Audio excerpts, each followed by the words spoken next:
konnichiwa guys, आपका स्वागत है सिंथेसाइड बॉय के एक और नए रिव्यू वीडियो में। आज हम बात करने वाले हैं attack on Titan season 4 episode 3 के बारे में। तो चलिए वीडियो को शुरू करते हैं। तो पहले हमें देखने को मिलता है एक बच्चा जो कि अपने बिस्तर पे सोने जा रहा है। उसकी मम्मी उससे कुछ कहती है और फिर हमें देखने को मिलता है कि वो बच्चा और कोई नहीं, रायनर ही है। बस छोटा रायनर है, बड़ा नहीं है। अभी कैमरा सीन चेंज होता है और हमें देखने को मिलता है बड़ा रायनर वहाँ पे बैठा हुआ है एक बिस्तर पे। और फिर वहाँ से हमें वो कुछ याद करता हुआ दिखता है जो कि होते हैं उसके ट्रेनिंग के दिन। और ट्रेनिंग के दिन को याद करते हुए बहुत कुछ सोच रहा होता है। और फिर हमें नेक्स्ट सीन में देखने को मिलता है राइनर, गालिया, उसका भाई बर्टोल्ड, एनी और कार टाइटन, अभी के कार्टन की इनहेरिटर वहाँ पे खड़ी है। और फिर सीन रहा चेंज होता है और गालियार्ड और उस गालियार्ड का भाई राइनर को देखता है। उसके बाद गालियार्ड उसको बुली करने लगता है। गालियार रायना को परेशान करने लगता है और फिर रायना के साथ उसकी लड़ाई हो जाती है और वो रायना को ज़मीन पर फेंक देता है। पर्टोल आके उसको उठाने में मदद करता है और एनी वहाँ पे खड़े होकर कुछ कर रही है। और फिर नेक्स्ट सीन में देखने को मिलता है कि वो एक कीड़े को कुचल रही है और फिर वो ऐसा बोलता है। उसके बाद सीन शिफ्ट होता है एरिन की तरफ में और हमें एरिन दिखाया जाता है। याद रखना ही अपना पास चल रहा है, फ्लैशबैक है ये। तो यहाँ पे एरिन अभी बच्चा है, हमें एरिन देखने को मिलता है। पीछे से आर्मिन आता है और एरिन को कुछ बोलता है। फिर हमें देखने को मिलता है इस सदी का सबसे बेस्ट इंट्रो, माय गॉड।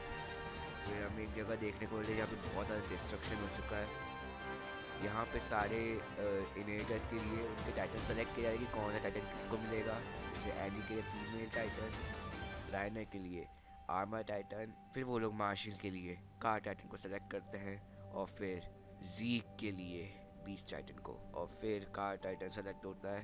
फिर हमें देखने को मिलता है कि कार टाइटन का इनहेरिटर पीक अपॉइंट होता है और फिर हमें देखने को मिलता है बर्टोल जो कि अपने कोलोसल टाइटन में ट्रांसफॉर्म हो रहा है। फिर हमें एक जगह देखने को मिलती है जहाँ पे पोर्को रायना को परेशान कर रहा होता है और फिर हमें देखने को मिलता है कि पोर्को का भाई उसको रोकता है और फिर वो नीचे गिर जाता है। और फिर हमें दिखाया जाता है उनकी सेरेमनी जिसमें उनको विदा किया जा रहा है माली से एल्डिया के लिए। यहाँ पे हमें देखने को मिलता है कि सारे चारों वॉरियर्स बैठे हुए हैं कार्ट में एंड देन हमें वहाँ पे रायनर के पिताश्री दिखते हैं। पिताश्री प्रणाम बोलने जाता है वो रायनर अपने पिताश्री को। रायनर अपने पिताश्री को प्रणाम पिताश्री बोलने जाता है और इतना बोलने जाते ही उसके पिताजी उसको निकाल देते हैं घर से। और फिर हमें देखने को मिलता है कि रायनर एक शिप पे खड़ा है जहाँ से वो एल्डिया के लिए निकल चुके हैं। उसकी मम्मी उसको फाइनल बाय बोलने आई है और फिर यहाँ से सीन चेंज होता है। हमें देखने को मिलता है एक रात का एरिया जहाँ से वो लोग एल्डिया के लिए निकल चुके हैं। यहाँ पे ये लोग बैठ के कुछ बात कर रहे हैं और फिर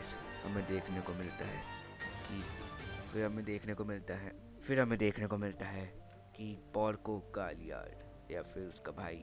फिर हमें देखने को मिलता है कि गालियार्ड जो कि अभी का कार टाइटन इनहेरिटर बनने वाला था उसको खा लिया गया है एक और टाइटन के द्वारा जो कि यमीर है, यमीर फिट्स नहीं यमीर। और फिर हमें देखने को मिलता है कि एनी रायनर से कहती है कि हमें जल्दी से उस जॉ टाइटन को ढूंढना होगा और फिर हमें अपने घर वापस जाना होगा क्योंकि मिशन फेल हो चुका है। फिर रायनर से कहता है नहीं, मिशन अभी भी चालू है और हमें मिशन कंप्लीट करके ही जाना होगा। एंड देन एनी उसको मारना स्टार्ट कर देती है, उसका ये मुंह की हड्डियाँ तोड़ देती है शायद, लेकिन फिर रायनर उसको चोक कर लेता है।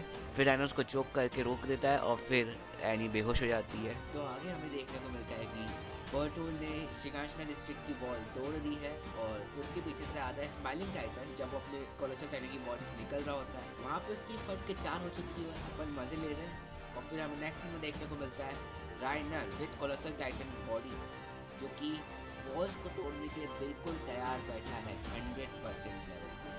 और फिर वो सारी वॉल्स को तोड़ता है। फिर हमें देखने को मिलता है एनी अपनी बेहोशी हालत से उठती है और हमें देखने को मिलता है रायनर और बर्टोल उसके बाजू में बैठे हुए हैं। फिर एनी उनसे पूछती है कि हम अभी कहाँ हैं। तो रायनर उठ के बोलता है कि हम अभी वॉल रोज के अंदर हैं और हमारा नेक्स्ट प्लान है मिलिट्री में ज्वाइन होने का ताकि हम पता लगा सके कि यहाँ पे क्या चल रहा है और हम इनके साथ रह के इनकी कमज़ोर हिस्से को ढूंढ के इनके ऊपर फिर से हमला कर सकते। फिर हमें देखने को मिलती है सर्वे कॉप्स की ज्वाइनिंग सेरेमनी जहाँ पे रायनर से पूछा जा रहा है कि तुम आखिर सर्वे कॉप्स क्यों ज्वाइन करना चाहते हो। इस तरह आप ये सोचो कि एनी कहाँ चली गई, तो भाई एनी जा चुकी है मिलिट्री में और यहाँ पे ये लोग सर्वे कॉप्स ज्वाइन करने वाले हैं। तो फिर हमें देखने को मिलता है एनी लियोनहार्ड जो कि वॉल रोज की सुनसान गलियों में रात को अकेले भटक रही है और पीछे हमें देखने को मिलता है कैनी एक्करमैन जो कि शायद उसको छेड़ने आ रहा है। अगर आपको ऐसा कुछ लगता है तो आप बिल्कुल सही हो, वो छेड़ने आया है उसको, लेकिन एनी उसकी डैश मार के निकल लेती है वहाँ से। तो नेक्स्ट सीन में हमें देखने को मिलता है बर्टोल जो कि अपने बिस्तर में सो रहा है और फिर उसके बाद हमें देखने को मिलता है कि रायनर उसको उठाने आया है। उसके बाद एक और बार सीन चेंज होता है और हमें एक रात का सीन देखने को मिलता है जहाँ पे एनी, रायनर और बर्टोल बैठ के प्लानिंग कर रहे हैं वॉल रोज को डिस्ट्रॉय करने की।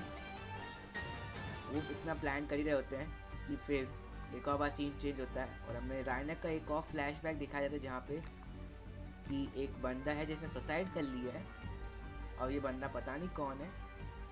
और फिर एक और बार सीन चेंज होता है, हमें देखने को मिलता है एरिन विथ रायनर और एरिन उससे कहता है कि मैं तुम्हारे और मिकासा की तरह क्यों नहीं बन सकता और मैं तुम सब पे बर्डन बन के नहीं रहना चाहता। और फिर इतना बोलते ही सीन एक और बार चेंज होता है, हमें देखने को मिलता है रायनर का पास जिसमें रायनर भी यही सोच रहा होता है एरिन की तरह। फिर हमें प्रेजेंट में देखने को मिलता है कि रायनर एक गन को लोड कर रहा है और उसको अपने ऊपर तान चुका है और बस फायर करने वाला है। फिर हमें देखने को मिलता है कि फैल्को दीवार पे एक पंच मारता है जिसको देख के रायनर फायर करने से रुक जाता है। और फिर हमें नेक्स्ट में देखने को मिलता है कि रायनर खिड़की से बाहर देखता है और फिर फैल्को एक रास्ते पे से चलते जा रहा था, भीड़ पूरी खा रहा था, मज़े में जा रहा था। फिर हमें देखने को मिलता है कि एरिन उसको बुलाता है, अपने पास बैठाता है। याद रखना ये बंदा एरिन ही है, प्रूफ कर दिया जा चुका है इशियामा द्वारा कि ये एरिन है। अगर आपको नहीं जाना तो मत मानिए, लेकिन ये एरिन। फिर वो लोग कुछ बात करते हैं और फिर हमें देखने को मिलता है एरिन का परफेक्ट फेस। और फिर यहाँ पे हमारा एपिसोड कंप्लीट हो जाता है और हमें नेक्स्ट एपिसोड का नाम रिवील किया जाता है, from one hand to another. Next episode from one hand to another, ये उसका टाइटल है। तो मैं इस एपिसोड को देना चाहूँगा 9.5 आउट ऑफ 10 क्योंकि पेसिंग बहुत फास्ट थी, थोड़ा कुछ जगह समझ में नहीं आया लेकिन मज़ा बहुत आया, इसलिए मैं इसको दूंगा 9.5 आउट ऑफ 10। तो मेरे हिसाब से ये है बहुत बढ़िया, तो मैं इसको देता हूँ बहुत बढ़िया। तो मिलते हैं आपसे किसी और दिन किसी और समय सिंथेसॉइड बॉय के एक और नए रिव्यू वीडियो में। तब तक के लिए जय हिंद, वंदे मातरम। बने रहिए, सावधान रहिए, सतर्क रहिए। बाय ओताकूस।